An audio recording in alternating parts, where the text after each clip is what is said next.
Hare Krishna.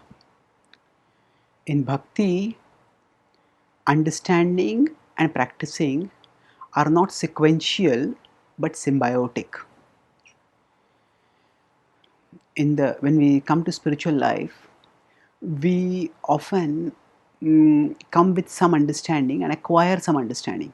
So, especially if we come through philosophical inquiry, we get answers to some of our questions about life's ultimate purpose.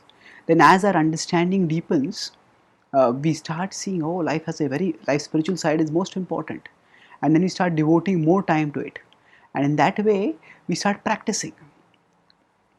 Now, for some people, it may well be that they are practicing just because they had the childhood culture of spirituality, of piety, and then they keep practicing it, sometimes seriously, sometimes casually.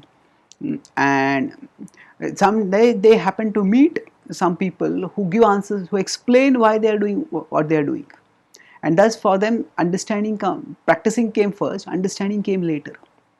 And this is not just in origin, that in starting whether understanding comes first or practicing comes first. Actually, even in the practice, in bhakti, both can go together. That is, it is not that all understanding has to be finished before practicing begins. Not at all like that.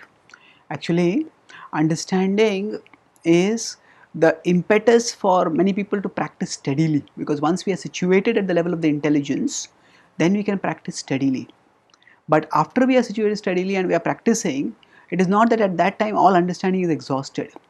Krishna is infinite, Krishna's message also has infinite depth to it, and we can relish it so much if we just move onwards steadily in our practice of bhakti.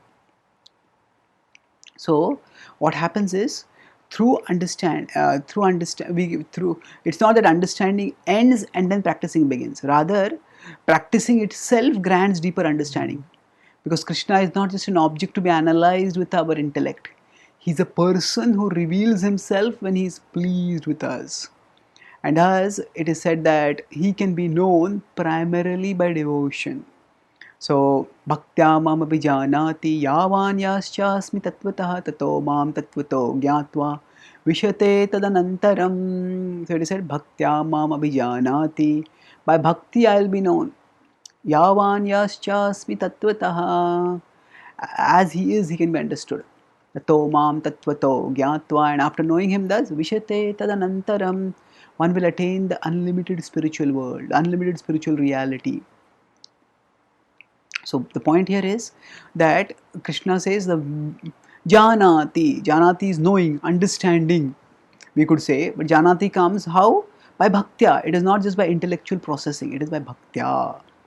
It is by the practice of bhakti that knowledge will come. So that means instead of understanding coming first and practicing coming later, practicing, Krishna says, come first and then understanding comes. This is especially for understanding the higher esoteric aspects of spiritual knowledge. Of course, at the initial stages, it is said that evam buddhe param buddhva samsthabhyatmanam atmana jahishatrum mahabaho kamarupam durasadam. In 3.43, Krishna says that evam buddhe, in this way with your intelligence, param buddhva, knowing yourself to be transcendental, samsthabhya atmanam atmana, situate yourself on the spiritual platform, jahishatrum mahabaho, in this way conquer your enemy, O Arjuna. So the point here is, Krishna does say that when we start practicing the process of yoga, when we want to situate ourselves on the spiritual platform, we need to use our intelligence. So rather than partitioning understanding and practicing, we see them as a symbiotic, and our understanding will energize our practicing, and our practicing will energize our understanding. And if we animate both with this attitude of serving Krishna, then both can contribute to propelling us faster and faster towards Krishna. As the process of bhakti itself will become sweeter and deeper, and will become more and more relishable till we attain destination Krishna. Thank you. Hare Krishna.